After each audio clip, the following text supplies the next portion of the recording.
Hello. In this session, we're going to talk about schedules and web control. Schedules simply define when a zone is occupied or unoccupied.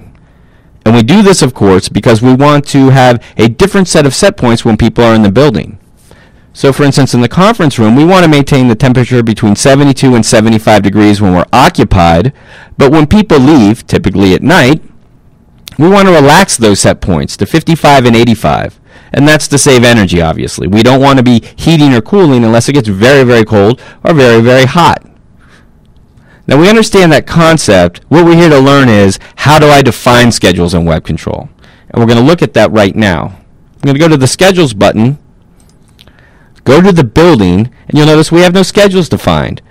The reason I'm at the building level is because schedules are hierarchical in nature in web control. If I create a schedule at the Atlanta level, all of the children of Atlanta will receive that schedule. Any zone that has a set point microblock that is somehow a child of Atlanta will get the schedule. I can do the whole building with one operation, and we're going to do that right now. I'm going to add a schedule. I'm going to choose normal priority, and normal priority occupies zones. For schedule type, I'm going to choose weekly. But if I wanted to know which type I was interested in or I needed to choose, I could go to the context-sensitive help, and it would give me details on every single different type of schedule here. By choosing weekly, I'm simply telling the web control that this type of schedule will happen every week on certain days of the week. It will not be date-specific. It will be day of the week specific. And this is very powerful because by simply making one quick schedule Monday through Friday and downloading the entire building, I've essentially said Monday through Friday, basically forever, don't worry about dates, occupy the building from 8 to 5. Now I could change the time by typing in the box, or I could left click on the actual graph and pull the bar over. So you saw in this 15 or 20 seconds, I've created a schedule that will occupy all of the zones with the schedule microblock in the Atlanta building between 8 and 5, Monday through Friday.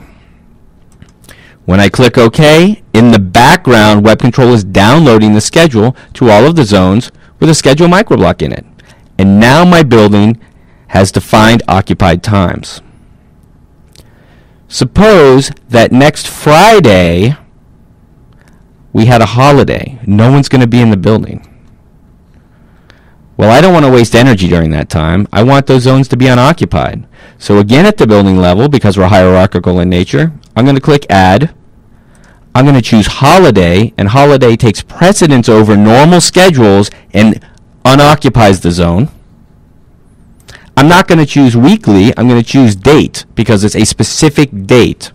And I'll call it Friday Holiday. And I could either type the date in here, or I could choose using that calendar control. And now on the 28th of September 2007, I will be unoccupied during these times, basically the entire day. This would work, but I'm just going to go ahead and show you that by changing it, I can manipulate that schedule time. So again, when I click OK, this schedule is being downloaded to the entire Atlanta building, telling it, listen, even though we're normally occupied from 8 to 5 Monday through Friday, on this particular Friday, no one's going to be there. Now, what if I wanted to know sort of an overview of what my schedules were going to do to the building? I could go to the View tab here, and I can see Monday through Friday from 8 o'clock till 5 o'clock, I'm occupied. And notice that the white means occupied here in the legend. What if I wanted to look what's going to happen next week? I can use these backward and forward arrows to leaf through my different weeks, and I'm going to do so. Notice now we're on the week beginning with the 28th, and we're unoccupied Friday. Well, I want to know exactly what's affecting this Friday schedule. I'm going to click it, and now I have details of the schedules exposed. So even though we have this normal schedule, daily operation, the holiday schedule is taking precedence, and the net effect is we're unoccupied all day. So we can kind of gain an overview of what's happening by looking at this graph and then get details on it by clicking on the individual days. Now, suppose on this same Friday they were going to have a sales meeting from 2 to 4, but just in the conference room. I want to schedule that zone to be occupied from 2 to 4 despite these various schedules, but I'm not going to do it at the Atlanta area because that would affect the whole building. I'm going to go to the conference room. And I'm going to add a third type of schedule. This is an override schedule, and the override schedule takes takes precedence over the holiday schedule and reoccupies the zone. I'm going to do it on the specific date. I'm going to name it sales meeting. And this time, I'll just type the date in. It's going to be from 2 o'clock in the afternoon to 4 o'clock in the afternoon. And when I click OK this time, it's going to download the schedule only to the conference room. Now notice, I can edit this schedule by highlighting it, but I cannot edit these because they were created at a different level. See how it's ghosted out? I'd actually have to go back up to Atlanta to edit these because they affect the entire building. Let's see what's going to happen in our conference room next Friday. I'll click the View tab.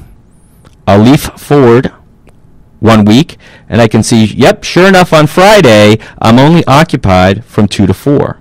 Clicking this shows me the details of why. Sure, I have a normal schedule defined, and now I'm going to use the holiday to take precedence over it, but I've added an override schedule for that particular period of time. And in this way, I'm able to very easily schedule occupancy for either the entire building or specific areas of the building. Now, what's going to happen when these schedules expire on the 28th? The normal one never is because it doesn't have a date associated with it. It's every Monday through Friday. But these guys are going to expire. After the 28th, they're really not going to have any meaning.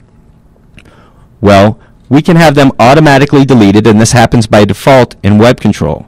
The controllers themselves out in the system that have the schedules in them will just shed them from the controller after the 28th. But Web Control will actually delete them. Notice I went to Configure, System Settings. I'm going to go to Scheduled Tasks, and Web Control will remove them from the system at 3:30 a.m. every night. So on the 28th at 3:30 a.m., any dated schedule for the 28th will be deleted from Web Control. And that keeps your schedule page from getting really cluttered. You can disable this, of course, simply by deselecting the checkbox, but there's really not a reason to do that.